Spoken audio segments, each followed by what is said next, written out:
dalam rangka menjalin silaturahmi dan memperkuat ukhuwah roh sebuah organisasi yang ada di Kota Metro, yang tergabung dari beberapa organisasi baik dari organisasi jurnalis maupun LSM atau Ormas serta Lembaga Bantuan Hukum, LBH, Rabu tanggal 8 Juni tahun 2022. Melakukan pertemuan guna menyatukan visi dan misi sebagai lembaga ataupun organisasi dalam kontrol sosial baik di pemerintahan maupun non-pemerintahan Kota Metro. Acara yang digelar di Sekretariat Media Online Indonesia, MOI, di bilangan Jalan AH Nasution Nomor 78 Yosorejo, Kecamatan Metro Timur, Kota Metro. Dan acara tersebut dihadiri langsung oleh 6 dari perwakilan lembaga di antaranya. 1. Rusman Syah Usman, dari Ormas Laskar Merah Putih. 2. R. Sentot Alibasa dari Ormas Bidik. 3. Harfani dari Senator. 4. Ansori dari Porto. 5. Mirhan Hidayat dari MOI, dan Bambang Suyitno dari PJID. Maksud dan tujuan disepakatinya dengan adanya membentuk suatu wadah yang dinamakan Aliansi Antar Lembaga Kota Metro. Selain sebagai mitra pemerintah tentu saja berkewajiban untuk bersama-sama pemerintah dalam mewujudkan Kota Metro sebuah kota berpendidikan yang sehat, sejahtera, dan berbudaya. Selain itu pula ikut serta mewujudkan sebuah kenyamanan maupun keamanan demi terciptanya kondusifnya Kota Metro. Dan yang tak kalah penting dengan adanya aliansi ini berkenaan dengan mewujudkan akhlak dan bertakwa kepada Tuhan Yang Maha Esa. Selanjutnya dalam pertemuan tersebut selain menyepakati adanya sebuah nama dari hasil mufakat bersama juga melahirkan atau menyusun struktur berkenaan dengan Dewan Pengurus. Dan dengan terpilihnya Bambang Suyitno selaku Ketua, dan Rusman Syah selaku Wakil Ketua, 1. Serta R. Sentot Alibasa sebagai Wakil Ketua, 2. Sedangkan untuk sekretaris disandang oleh Ansori dengan Wakil Harfani, selanjutnya untuk jabatan bendahara dipegang oleh Mirhan Hidayat dan Wakil Wiwin Uswandita. Selebihnya untuk struktur yang lain seperti Dewan Penasehat maupun dari avokat dan atau yang menempati di setiap bidang hal itu masih dalam pembahasan ke depan sebagaimana yang telah disepakati oleh peserta rapat dan akan ditentukan dalam kurun waktu dekat. Bam dan Indra Lantai News TV melaporkan. Kawan sudah tahu sekretariat kita sementara ada di Banjarsari dekat pom bensin, yang mudah-mudahan di dalam bulan ini saya akan mencari sekretariat seperti dahulu di metro pusat di kota. Saya minta doanya saja, itu aja. Dan untuk masalah misi dan visi saya rasa nanti ada sesi tanya jawab di antara kita. Saya hanya mengenalkan diri saja. Sekian, wassalamualaikum warahmatullahi wabarakatuh. Pungutan dan jaringan serta kerjasama antar komunitas mitra dan masyarakat serta pemerintah. Mas, pinjam apa sih mas? Nanti dulu, nanti. Ini rotok mumet juga kan kalau. Pasal 8. Dalam berhubungan dengan pemerintah, sektor swasta, dan lembaga penyandang dana. 1. FKLM membuka diri untuk berhubungan dan bekerja sama dengan lembaga-lembaga lain tersebut menganut prinsip-prinsip kesetaraan, keterbukaan, kemitraan, saling menghormati, dan profesionalisme. Kita tetap terbuka siapapun nanti yang kita, tapi forum yang akan menentukan. Pasal 9. Dalam berhubungan dengan sesama lembaga. 1. LKPM menyadari keberagaman lembaga dan karena itu mengakui keberadaan sesama lembaga yang mempunyai kesamaan komitmen, kepedulian, program kerja, dan kegiatan pelayanan yang jelas kepada masyarakat maupun pemerintah. Jelas kita di situ. 2. FKLM mengembangkan solidaritas dan bekerjasama berdasarkan kemitraan dengan sesama lembaga untuk penguatan masyarakat maupun pemerintah.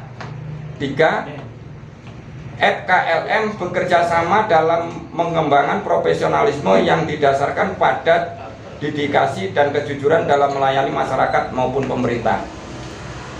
Pasal 10. Dalam hubungan dengan pengembangan staf dan personalia lembaga, artinya kita ini nantinya. 1. LKMM harus menjadi wahana bagi pengembangan diri baik secara individual maupun kolektif. 2. FKLM harus mengembangkan manajemen yang partisipatif dan demokratis. 3. FKLM menumbuh kembangkan transparansi dan akuntabilitas dan badan pelaksana terhadap mitra. Mitra itu kan semua, tidak harus forum kita, artinya ke pemerintah, masyarakat, atau yang lain-lain. 4. FKLM memberikan akses informasi untuk pengembalian keputusan dalam suasana semua tingkat manajemen, forum yang ambil keputusan. 5. FKLM pengembangan azas keadilan. Jelas di situ. Nah, ini penutup. Bab 4 penutup. Setelah mendiskusikan secara seksama dan menyepakati isi kode etik, kami yang tergabung di FKLM secara sukarela dan dengan penuh kesadaran akan melaksanakan kode etik serta mensosialisasikan kepada masyarakat dan pemerintah. FKLM bersifat terbuka untuk diterima dan diterapkan oleh komunitas masyarakat dan pemerintah. Kode etik ini disampaikan dan disahkan pada pertemuan antar lembaga dan selanjutnya akan dilakukan evaluasi dalam pelaksanaannya serta penyempurnaan terhadapnya secara periodik jika dianggap perlu atau jika diusulkan oleh setengah ditambah 1 pengurus maupun anggota FKPL. Artinya ini keputusan nanti mengacu pada ini, tergantung nanti kesepakatan kita buat ADRT-nya seperti apa, monggo masukan kita. Nah, ini sementara saya biar nanti untuk dibaca-baca untuk masukan kawan-kawan PDF-nya yang belum ada nomornya siapa pun?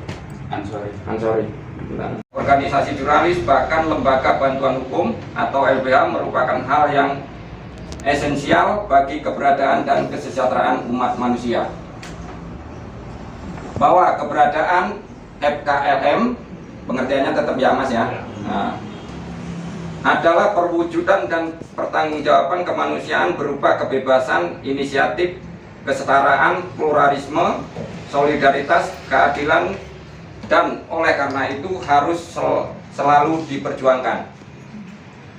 Bahwa keberadaan lembaga yang tergabung di dalam FKLM guna mendorong keterlibatan masyarakat dan menyediakan mekanisme yang vital dalam menggalang solidaritas serta mempercepat inisiatif warga masyarakat dalam memecahkan masalah-masalah yang dihadapi bersama.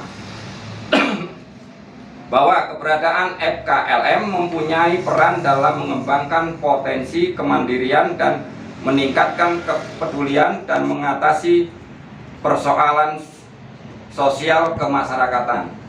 Bahwa keberadaan FKPL menyadari bahwa peran untuk memperjuangkan partisipasi masyarakat dalam segala proses perubahan membutuhkan pendekatan dan pentahapan yang sistematis dan berkelanjutan. Bahwa peran FKPL tersebut perlu dilakukan dengan cara-cara yang baik dan benar serta penuh kesadaran dan bertanggung jawab. Karena itu FLKM meningkatkan diri dalam suatu kode etik yang telah dirumuskan dan disepakati bersama sebagai suatu perwujudan tanggung jawab kepada masyarakat, bangsa, dan negara. Artinya nanti kita menyepakati. Ini saya tambahin kan. Itu mukadimahnya. Ini bab 1, pengertian kode etik, landasan perilaku yang terdiri dari seperangkat norma, prinsip, nilai-nilai, dan ketentuan tentang hal-hal bisa dan tidak bisa dilakukan oleh anggota FKLM. Pengertiannya tetap masih aliansi ya Mas ya. Oke. Bab 2, prinsip-prinsip keberadaan dan operasional. Pasal 1, integritas. FKLM adalah suatu forum atau perkumpulan antar lembaga atau yang disebut berkoalisi non pemerintah yang independen dan mandiri, dan karena itu bukan merupakan bagian atau berafiliasi dengan lembaga-lembaga negara dan pemerintah. Dua, FKLM adalah forum non-partisan dan aren, dan karena itu tidak merupakan bagian atau berafiliasi dengan partai-partai politik dan tidak akan menjalankan politik praktis dalam arti mengejar kekuasaan.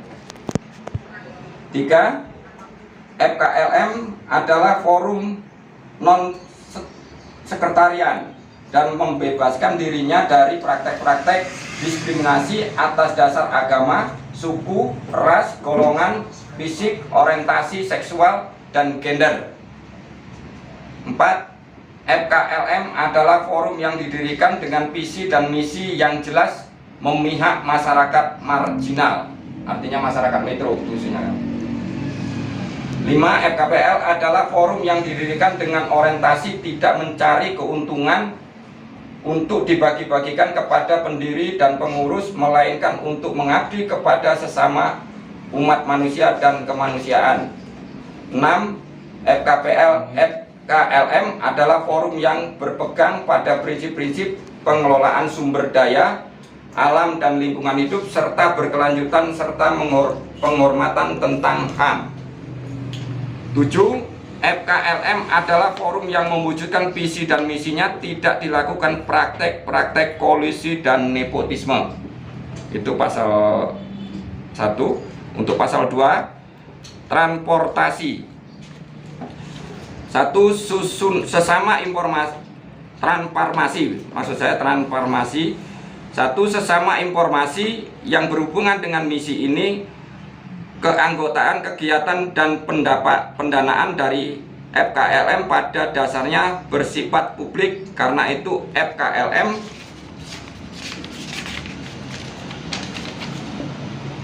harus menginformasikan kegiatan dan keuangan untuk diketahui masyarakat sekurang-kurangnya sekali dalam setahun menurut cara yang diatur dalam perundang-undangan yang berlaku. Artinya kita nanti yang membuat undang-undang.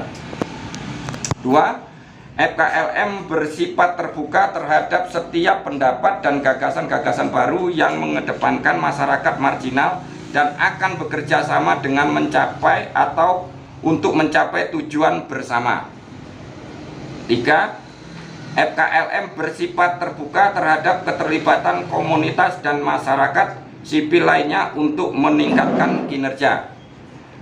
Pasal 3. Independensi. FKPL 1. FKPL bersifat otonom dan bebas dari pengaruh kepentingan-kepentingan pemerintah, partai politik, lembaga penyandang dana, sektor bisnis, dan siapapun yang dapat menghilangkan independensi, kemandirian, dan kemampuan LKPM dalam bertindak bagi kepentingan umum. Artinya tidak satupun yang bisa menghalangi kinerja kita, kan? Pengertiannya situ. 2. FKLM sebagai pengambil keputusan pada tingkat eksekutif dan pengurus dalam melakukan suatu tindakan yang ditandatangani oleh ketua dan sekretaris FKPL ini sendiri. Artinya ada struktur nanti. 4. Pasal 4. Anti kekerasan. 1. FKPL dalam membela mengemukakan pendapat dan dalam setiap upaya apapun untuk mencapai tujuannya tidak menggunakan cara-cara kekerasan dalam bentuk apapun. 2. FKLM bersifat atau mematikan individu-individu yang tergabung dalam FKPM tidak menjadi pelaku tindak kekerasan dalam bentuk apapun. Artinya pendapat kita tidak dimatikan satu pihak, artinya tetap keputusan ada di forum ini sendiri. Pasal 5. Keadilan dan kesetaraan gender. 1. Menerapkan asas persamaan hak antar perempuan dan laki-laki dalam mengambil keputusan dan merumuskan kebijakan forum koalisi antar lembaga metro atau yang disebut FKLM memperoleh kesamaan. Artinya kita tidak bisa membedakan perempuan atau yang dibilang kesetaraan ya kan. Jadi rotok keren dikit lah kan. Iya, Gender kan bahasanya kan rotok keren. Aku padahal nggak ngerti bahasa gender. Oh, itu 2.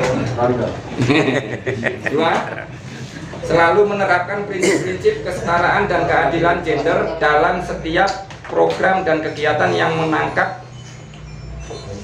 yang mencakup keterlibatan dalam perencanaan, pelaksanaan, dan evaluasi monitoring program pemerintah. Tetap toh, apa yang kita bahas tadi masuk. Pasal 6, keuangan. FKLM membuat sistem keuangannya untuk menjamin bahwa setiap dana yang diperoleh dipergunakan sesuai dengan yang diperuntukkan dan tujuannya, dan menjamin akuntabilitas antar sesama pengurus atau terlembaga yang tergabung di forum ini semuanya. 2, melaksanakan pembukuan dan pelaporannya sesuai dengan standar akuntansi yang berlaku umum untuk sektor nirlaba. 3, FKLM untuk tidak mengakses dana yang bersumber dari hutang luar negeri, perusahaan yang merusak lingkungan dan pelanggar HAM. Artinya kita tidak akan mengambil hutang dari situlah. Ya nggak mungkin juga ya kan. Tapi dari kemampuan saya untuk ke luar negeri kayaknya mungkin. Ya. Ya, amin Pak, harus amin itu Pak. Pak, boleh ketawa dulu. Iya. Jangan terlalu kami. Air putih dong, air putih dong. Air putihnya dong, MC nggak dikasih air putih, kopi ya kan. Bab 3, tanggung jawab dan kewajiban pada pihak lain. FKLM di dalam berhubungan dengan pihak luar didasarkan pada kesadaran akan tanggung jawab dan kewajiban yang tinggi sebagai berikut. Pasal 7, dalam berhubungan dengan komunitas dan masyarakat luas dan pemerintah. 1, FKLM menghormati integritas, meningkatkan kemandirian dan independensi setiap komunitas atau mitra. 2, menghormati budaya, tradisi, dan dinamika yang berkembang di dalam masyarakat serta mendorong tumbuhnya prakasa masyarakat. 3, FKLM memfasilitasi kepemimpinan yang berprinsip dan demokratis di dalam komunitas mitra. 4, membantu dan memfasilitasi pengembangan serta